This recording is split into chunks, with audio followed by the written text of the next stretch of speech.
அசாம் மாநிலத்தை சேர்ந்த இந்த நபர் தான். இவரோட பேர் வந்துட்டு ஜாதோ பேயங். அசாம் மாநிலத்தில் கோகி முல்லாக்குன்னு சொல்லப்படுற ஒரு மிகப்பெரிய ஒரு நகரம் ஒன்று இருக்குது. அதாவது மிகப்பெரிய ஒரு ஏரியா. அந்த ஏரியாவில் வந்து என்ன இருக்குன்னா பிரம்மபுத்திரா நதின்னு சொல்லிட்டு நம்ம ஸ்கூல் படிக்கும் போது கேள்விப்பட்டிருப்போம் பார்த்தீங்களா. அட்லீஸ்ட் வாழ்நாளில் ஒரு வாட்டியாவது நம்ம கேள்விப்பட்டிருப்போம் அந்த நதி பார்த்தீங்கன்னா இந்த கோகி முல்லா பகுதியில் தான் இந்த நதி வந்து ஓடுது.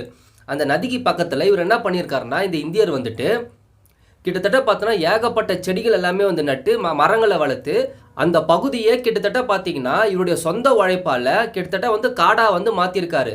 இந்த பணியை வந்து எப்போத்துலேருந்து வந்து ஆரம்பிச்சிருக்காருன்னா 1979 அந்த காலகட்டத்திலேருந்து இன்னைக்கு வரைக்கும் இவருடைய பணியை வந்து தொடர்ந்து வந்து பண்ணிக்கிட்டே தான் இருக்காரு. இந்த பூமி தாய்க்கு என்ன இவரால் சிறப்பாக வந்து செய்ய முடியுமோ அந்த வேலையை மனிதர்களுக்கு என்ன வாழ்க்கையை வந்து கொடுக்க முடியுமோ அதை வந்து சிறப்பாக வந்து பண்ணிக்கிட்டே இருக்காரு. இந்த செடிகளை நட்டு மரங்களை வளர்க்கக்கூடிய இந்த சிறப்பான பணிகள் கிட்டத்தட்ட எத்தனை பரப்பளவுக்கு வந்துட்டு இவர் வந்து மரங்களை நட்டு காடாக வந்து வளர்த்துருக்காருன்னா 100 ஹெக்டேர் பரப்பளவுக்கு வந்துட்டு இவர் வந்து மரங்களை நட்டு கிட்டத்தட்ட வந்து காடாக வந்து உருவாக்கியிருக்காரு.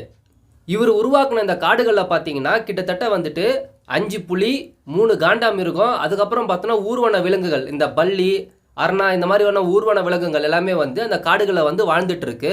அதுக்கப்புறம் ஏகப்பட்ட பலவிதமான பறவைகள் எல்லாமே வந்துட்டு அந்த காடுகளில் வந்து இவர் உருவாக்குன காடுகளில் அந்த மாதிரி உயிரினங்கள் எல்லாமே வந்து வாழ்ந்து வந்துகிட்டு இருக்கு.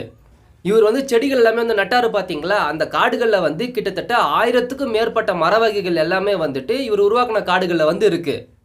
இவர்கிட்ட ஒரு வாட்டி வந்து கேட்குறாங்க, உங்களுடைய ஃபியூச்சர் பிளானிங் என்னன்னு சொல்லிட்டு கொஞ்சம் சொல்லுங்கன்ட்டுன்னு. இவர் வந்து என்ன சொல்கிறாருன்னா, உலகத்திலே வந்துட்டு நதிக்கரை பக்கத்தில் இருக்கக்கூடிய காடா அதாவது மிகப்பெரிய தீவா வந்து மாற்றுவேன்னு சொல்லிட்டு தன்னுடைய வாழ்நாள் அச்சீவ்மெண்ட்டை வந்து சொல்லியிருக்காரு. தன்னுடைய வாழ்நாளில் மிகப்பெரிய தீவா வந்து இதை மாற்றுவேன்னு சொல்லிட்டு சொல்லியிருக்காரு. Thank you so much.